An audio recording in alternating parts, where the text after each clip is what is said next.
আল্লাহর রাস্তে আপনাদেরকে কলঙ্ক মুক্ত করতে এই হাফিজুল্লাহর মতো একটা কসাইকে, একটা বেয়াদবকে আপনারা বহিষ্কার করুন।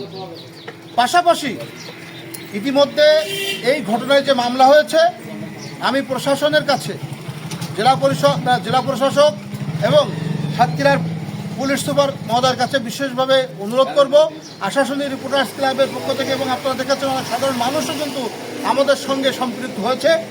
আমরা সকলের পক্ষ থেকে উদ্যত আহ্বান জানাবো যে আগামী 48 ঘন্টার মধ্যে এই কসাইকে গ্রেপ্তার করে জেল হাজতে প্রেরণ করা হোক, এবং সুনির্দিষ্ট অভিযোগের ভিত্তিতে বা প্রমাণের ভিত্তিতে, আপনারা দেখেছেন যে প্রমাণ আমাদের কাছে আছে, আমরা দেখিয়েছি ভিডিও ফুটেজের মাধ্যমে। এই প্রমাণ সাপেক্ষে তার বিচার করে কঠোর শাস্তির আওতায় আনা হোক, এই আশা করে এবং এই কামনা করে। এবং যদি এটুকু বলবো, যদি 48 ঘন্টার মধ্যে আপনারা তাকে গ্রেপ্তার না করেন, তাকে আইনের আওতায় যদি না আনেন, তাহলে পরবর্তীতে আমরা কঠোর থেকে কঠোর কর্মসূচি দিতে, এই আশাশুনির মাটিতে আমরা কর্মসূচি দিতে বাধ্য হব।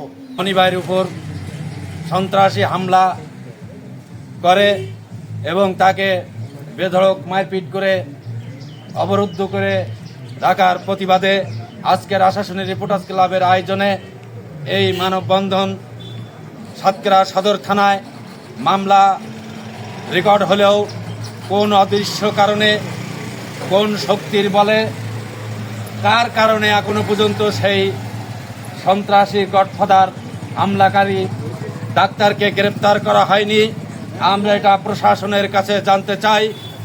আমরা বলতে চাই স্পষ্ট কণ্ঠে, আগামী 48 ঘন্টার মধ্যে এই হামলাকারীদেরকে গ্রেপ্তার করা না হলে আমরা আরও কঠোর আন্দোলন যেতে বাধ্য হব।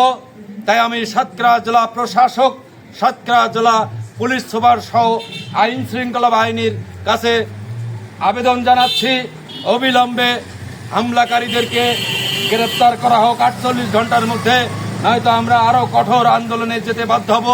আমরা প্রয়োজনে সপ্তাহ পর সপ্তাহ, মাসের পর মাস কর্মসূচি গ্রহণ করব। 40 ঘন্টার ভিতরে ডাক্তার হাফিজুল্লাহর গ্রেপ্তার করতে হবে। আমাদের